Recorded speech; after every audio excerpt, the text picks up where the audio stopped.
Hello दोस्तों, नमस्कार। EPS 95 pension की पेंशन न्यूज में आप सबका स्वागत है। दोस्तों, आज माननीय सुप्रीम कोर्ट की तरफ से कौन सी अपडेट सामने निकल के आई है उस पर हम लोग बात करेंगे। पूरी तरीके से संक्षेप में बात करते हैं, आपको ज़्यादा घुमा फिरा के बात नहीं बताएंगे। बाकी पीछे की जो बातें हैं सब कुछ आपको मालूम है। आज क्या हुआ वो मैं आपको बताता हूँ। सबसे पहले मैं आपको बता दूँ कि माननीय उदय उमेश ललित जी ने अपने पीठ को संबोधित करते हुए जो उनका काम था उसे शुरू किया। संक्षेप में जो जानकारी सामने निकल के ही वो मैं आपको बता रहा हूँ कि कर्मचारी पेंशन संशोधन 2014 की योजना को बरकरार रखा गया है, लेकिन कर्मचारियों को लाभ पहुँचाने के लिए उनको पढ़ा गया है। तो जो कर्मचारी पेंशन संशोधन का जो था 2014 की जो योजना थी उसको बरकरार रख लिया गया है, लेकिन कर्मचारियों को लाभ पहुंचाने के लिए उसको पढ़ा गया है। जिन कर्मचारियों ने आंशिक योजना के पैरा 11/3 के तहत विकल्प का प्रयोग किया और जो 1 सितंबर 2014 को सेवा में थे, वे योजना के संशोधित पैरा 11/4 द्वारा शासित होंगे। यानी कि संशोधन के बाद जो लोग अभी भी काम कर रहे थे वो 11/4 पैरा के तहत भी वो उनके ऊपर शासन लगेगा, यानी कि वो उसी हिसाब से शासित होंगे। आगे है, सेवा में कार्यरत कर्मचारी जिन्होंने 2014 से पहले के संशोधन के प्रावधान 11/3 के तहत विकल्प का प्रयोग करने की अनुमति नहीं थी, वे संशोधित पैरा 11/4 के तहत विकल्प का प्रयोग करने के हकदार होंगे। ये थोड़ा सा अच्छा है। उन्हें विकल्प का प्रयोग करने के लिए 4 महीने की समय सीमा बढ़ाई गई है। और जो आरसी गुप्ता वाला केस था उसमें दोस्तों मैं आपको बता दूं कि इस प्रकार आरसी गुप्ता के कोई कट ऑफ तिथि नहीं हो सकती है। इस फैसले को बरकरार रखा गया है। जो कर्मचारी 1 सितंबर 2014 से पहले पैरा 11/3 के तहत विकल्प का प्रयोग किए बिना सेवानिवृत्त हुए हैं, वे फैसले का लाभ नहीं उठा सकते हैं। तो यहाँ पे उनके लिए थोड़ा सा दिक्कत है। जो कर्मचारी 1 सितंबर 2014 से पहले ही पैरा 1/3 के तहत विकल्प का प्रयोग किए बिना ही सेवानिवृत्त हो गए, वो उनको लाभ नहीं मिल पाएगा, बाकी लोग इससे लाभान्वित होंगे।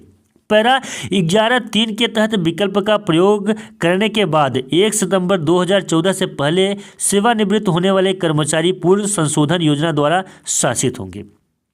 जो बाद में संशोधन हुआ है वो उस पर जो तो लागू होगा।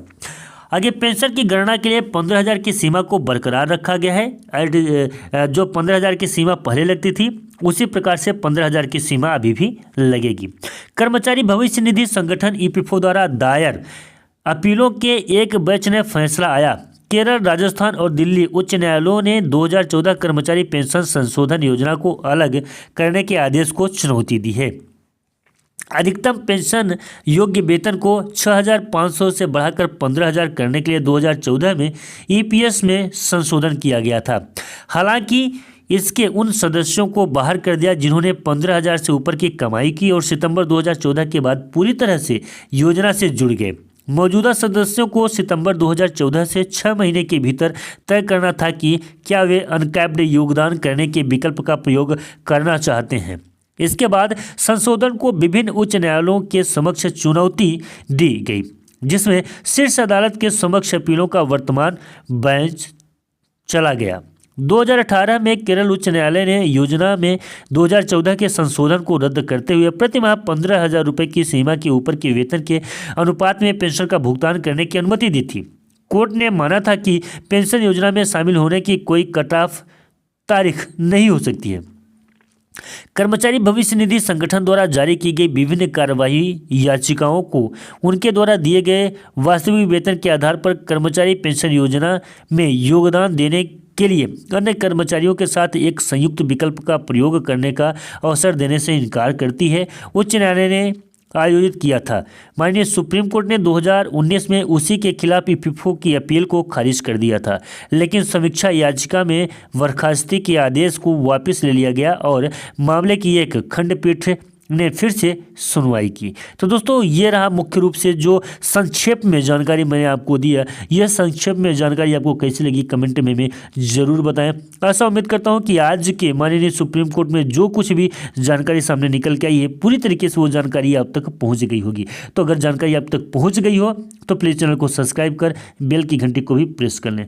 मिलते हैं दोस्तों किसी नई वीडियो में और नए अपडेट में, तब तक के लिए नमस्कार, जय हिंद, जय भारत।